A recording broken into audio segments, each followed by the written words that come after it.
everybody's saying this has been your year. You broke through.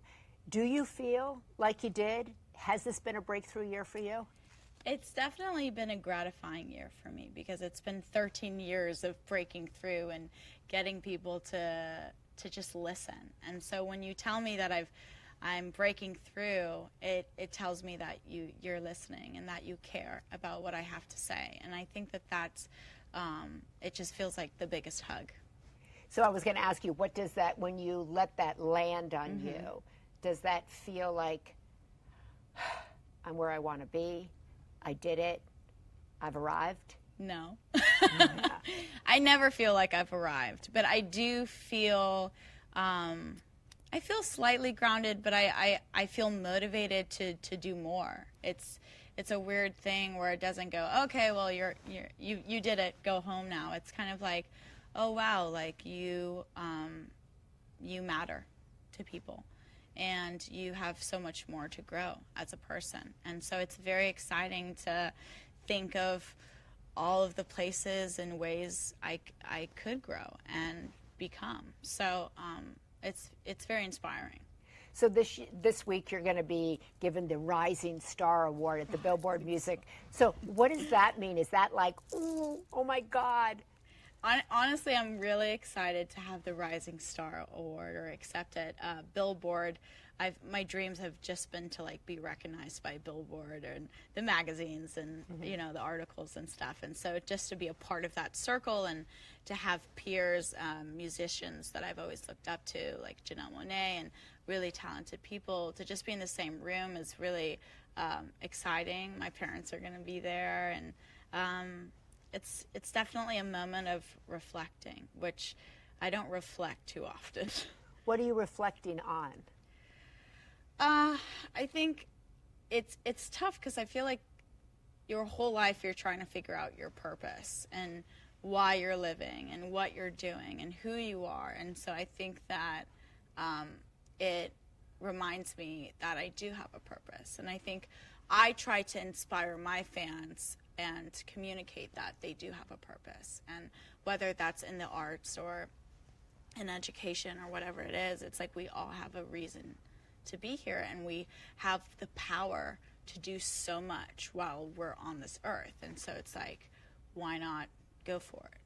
So you say it reminds you that you have a purpose, and we spend so much time, that's really the big question of all of our lives, right? Why are we here? What's the point? What's our purpose? And you said being recognized does remind you that you have a purpose. What is that for you?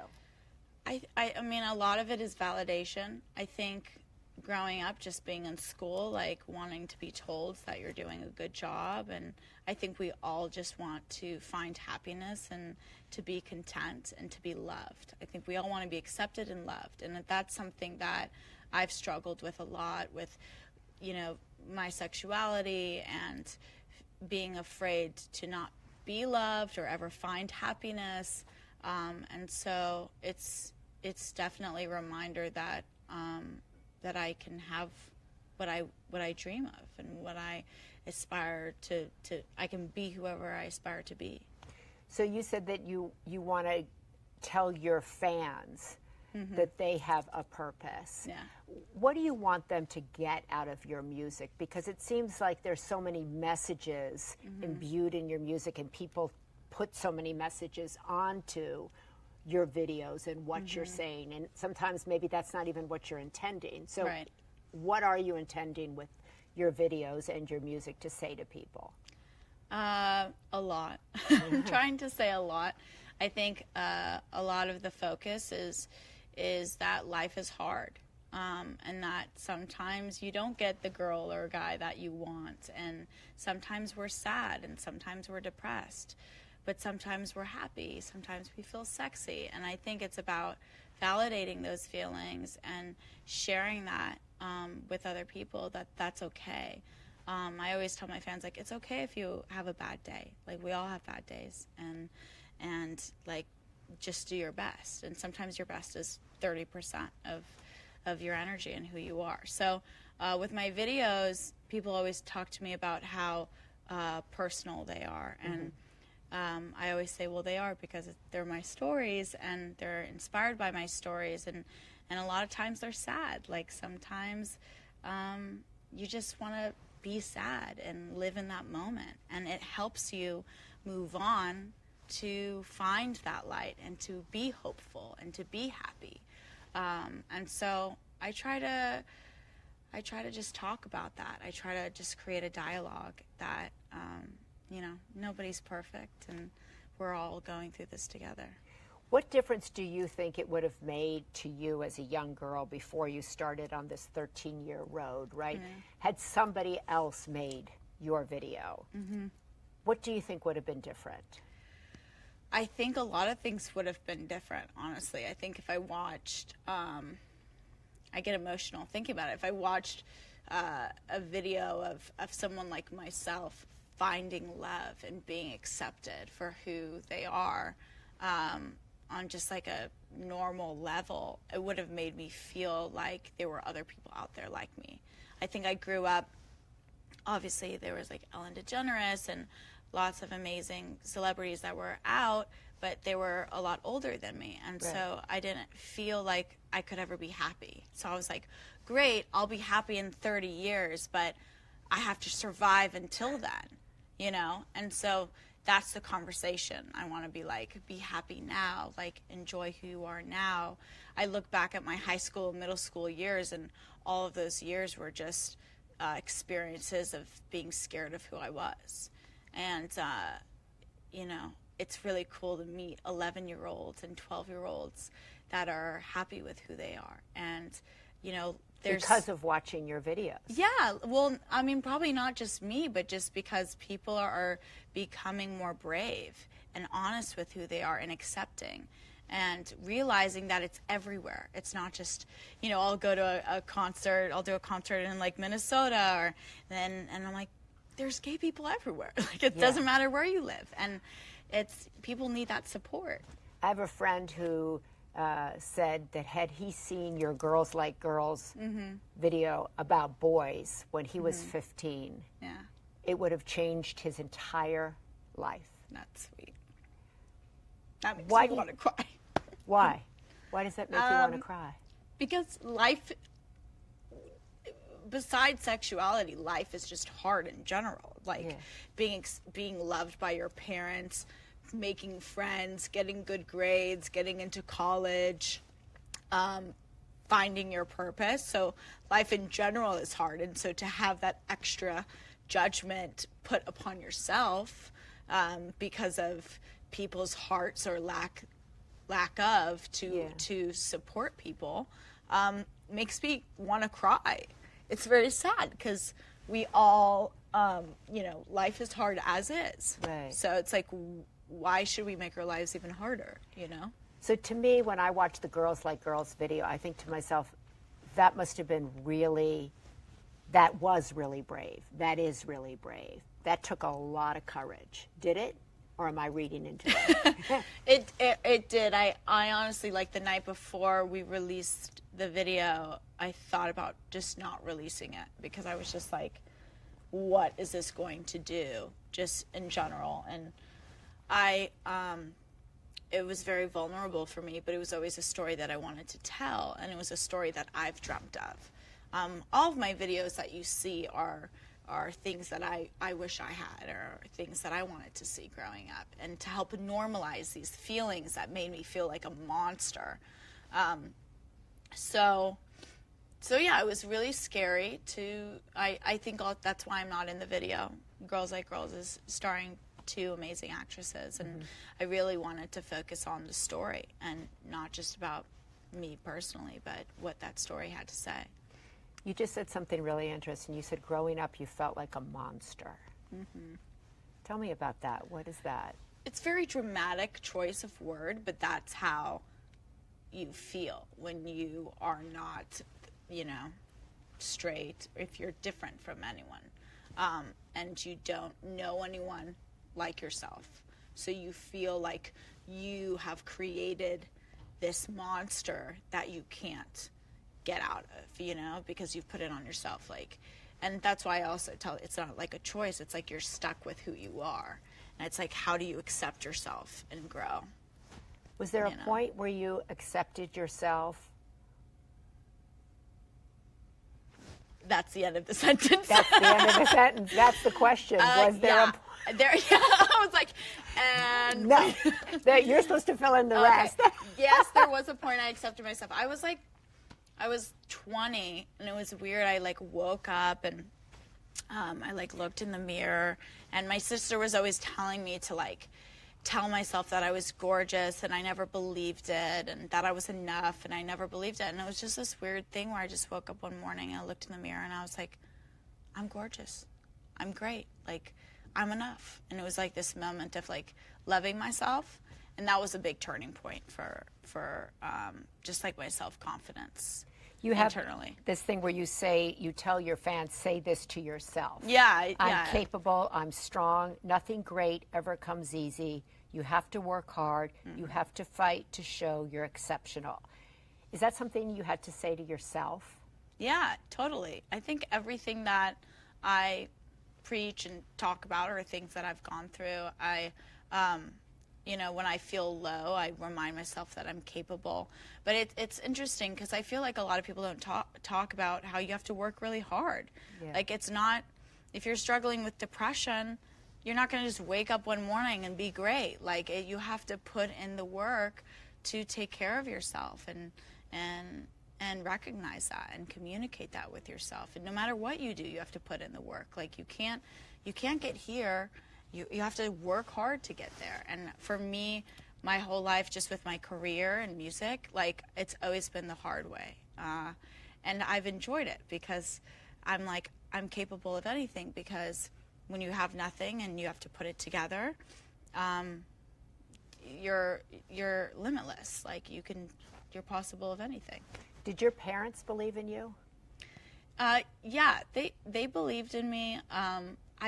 Ever since I was young, I had a massive dream for myself. So it wasn't, and in my mind, it was a very realistic dream. Like, I was like, I'm going to perform in arenas, and I'm going to have screaming girls, and I'm going to be dancing, and I'm going to have a clothing line, and it was very realistic to me. Like, I used to like make business cards at like the age of like 10.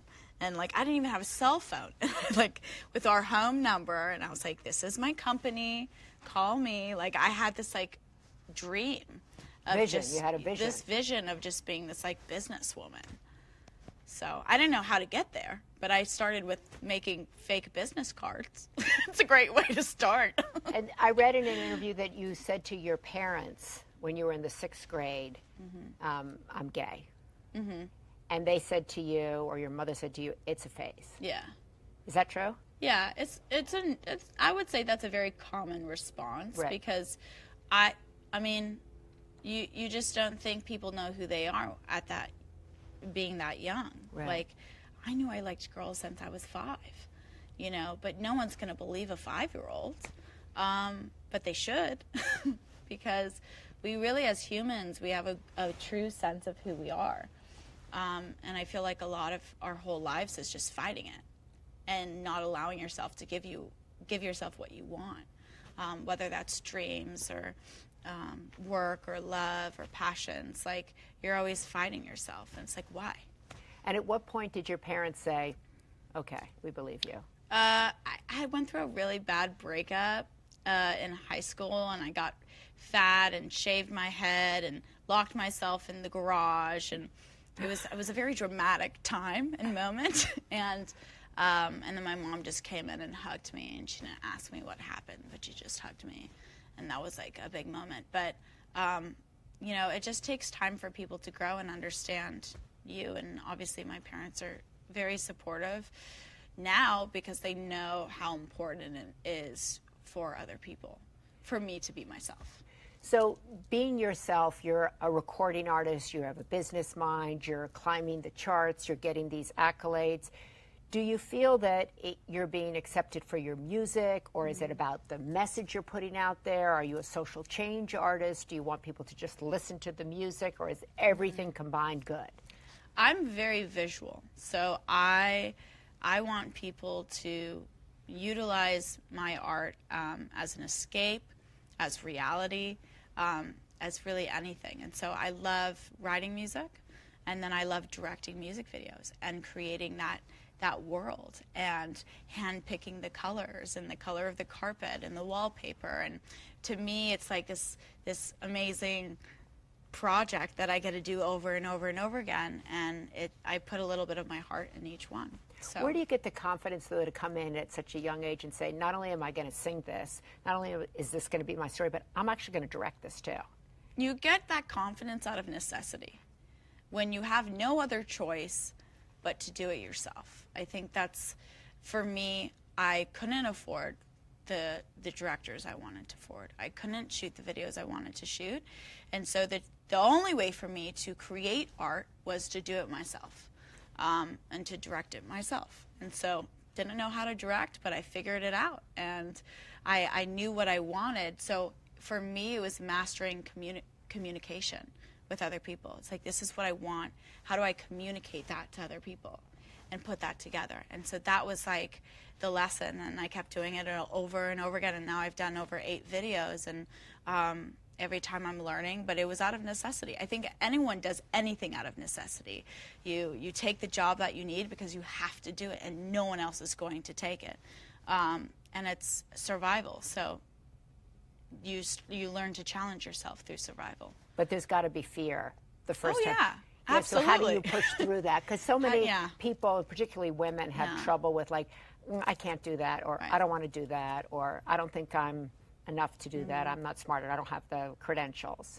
Well, I mean, it's the basic thing of, if you don't do it, it's not going to happen. And no one else will do it for you. You have to do it. So if you don't do it, it's not happening. And so you're just going to be like miserable, you know? Like, so for me, it was like, I'm either miserable or I, you know, die trying. Like I try to do something, and it's as good as it can be. And I look at all my videos and all my art, and it was as good as it could be at that moment, and the resources that I had. And so I'm proud of it.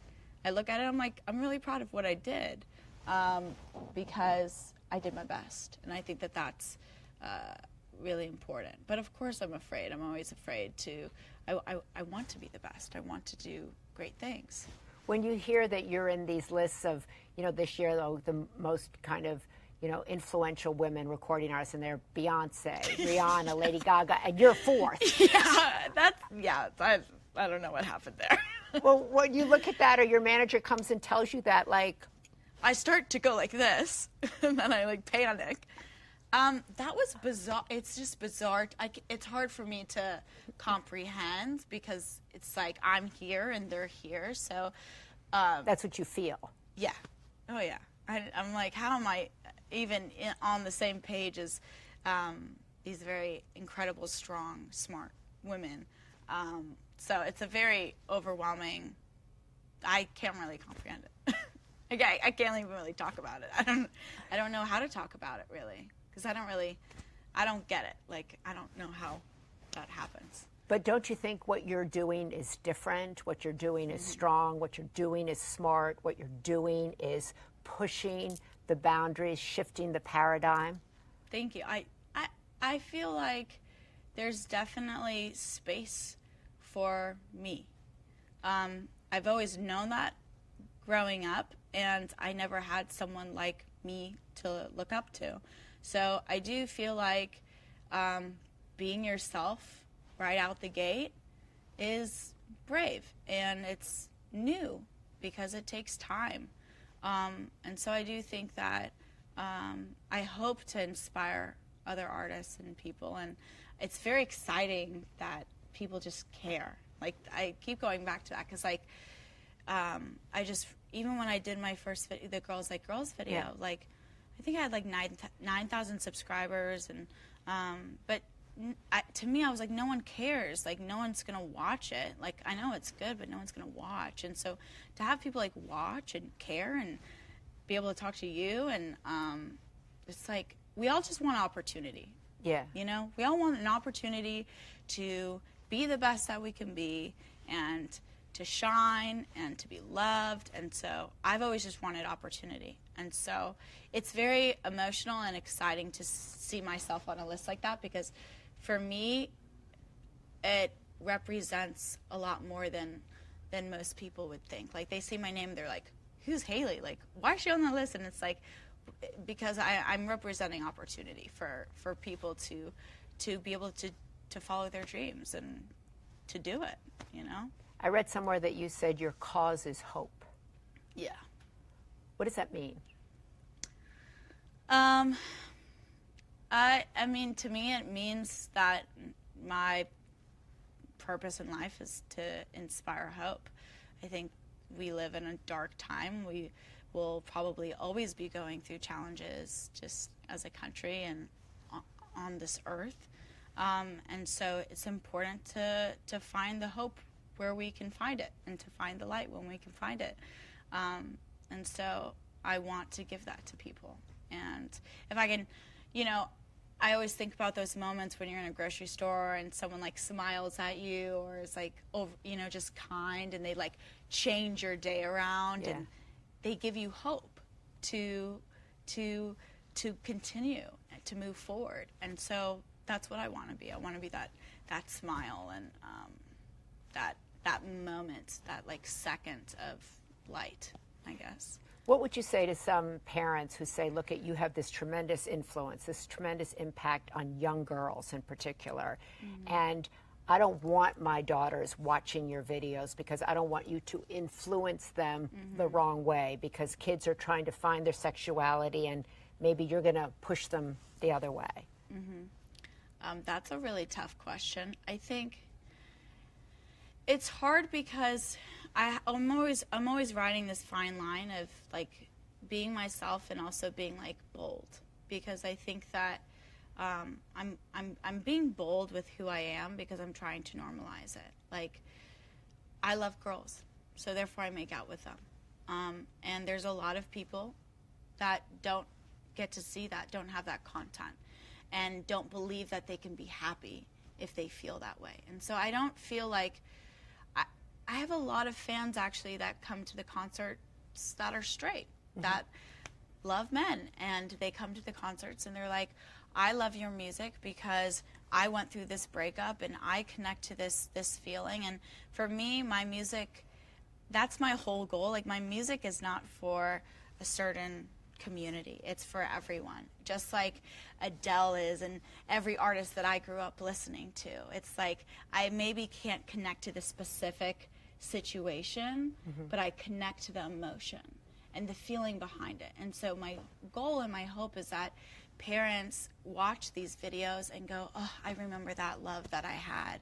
Oh, I remember when my mom stopped talking to me because I did this. Like, we all are going through the same emotions, but we're in different situations and we grow up in different environments. And so I don't think I'm influencing anything. I'm just, I don't know. I feel like I'm just creating the dialogue. I'm communicating what's already out there. You know, and I think a lot of people are afraid to know what's already out there. And I think that that's what makes people uncomfortable. It's like they know that there are people that like the same sex, but they don't want to see it. They don't want to know about it. And it's like, well, we're here. We're not going anywhere. And so you want to say, look, this is normal. This is my normal. And I'm not shoving it in your face. I'm just saying what is. And this is my life, and this is the life of millions of people. So we want the same opportunities. We want acceptance. We want love. Take it as such. Yeah, and I think, too, it's like, it goes back to just like that common thing of like, we all just want to be loved by our parents and accepted. And we can't control who we are and who we love. And the only thing you can do as a parent is to love your child unconditionally and give them all of the resources to be the best person that they can be. And so I think that I'm trying to remind people that core emotion of why we have children is to better our world and to share our hearts and our experiences and adventures. And we're all not perfect, and we don't plan our fate. And we all have this vision of what life is going to be. And it's not always going to be that way. And it doesn't mean that they're not an amazing person, that they can't be happy, that they can't, have the same opportunities as everyone else. You say that we all just want to be loved and accepted by our parents. Yeah. Do you feel that? Yeah, totally. Everything I do, I'm like, do you guys agree? Like, I'm like, do you still love me? Like I'm always wanting validation from my parents. And I feel like everyone wants that, no matter who you are or what kind of, like, we all just want to be validated and loved and accepted. And to not accept and love your child is, it's really damaging to someone. So this is big, going to the Billboard Awards with your parents. Yeah, I'm so being excited. Up there, yeah, voted on by your peers, being singled out for your music, for your message, and for what you have done and are doing, and your parents happen to be in the audience. Yeah, I'm so excited. Yeah, it's going to be really cool, and it'll be a nice moment. I think for me, it'll be, validation that they love me. Makes me cry, and it makes me cry to meet so many people that aren't loved, and so I'm here to love them. Like anyone that's not loved by their parents or their friends, that's who I am to them, and they can come, to my concerts and have that glimpse of hope through the dark days. But as I cry a lot. That's okay. Your mom said you're only going to be a rising star once. Yeah, so she said I'm only going to be a rising star once, and then I'm old news. So I really need to capitalize on this interview with you, because no one's going to care. No one's going to care anymore. You said in this finally, you said it's been 13 years trying to, quote, break through. And breaking through is a validation, right? But does it feel like, oh God, now I got to just keep on breaking through. I got to keep on hustling. Or does it feel like I've come to do what I came to do and everything else is just gravy? It doesn't feel like everything else is gravy. I think I've added more pressure to myself. So it's like, great, everyone's listening. Now what else do you have to say? And what else do you have to share? And so it's exciting, and there's a lot of pressure and fear, but it's something I've always dreamed about. And again, like you said, we're all, it's scary to have success or to get what you want, because then you actually have to own it and live it and be it. But it's exciting for me, because it's been my dream to have the opportunity, because I've always been like, I can do that. I can do that. So now I have the opportunity to do it. So I'm going to do it,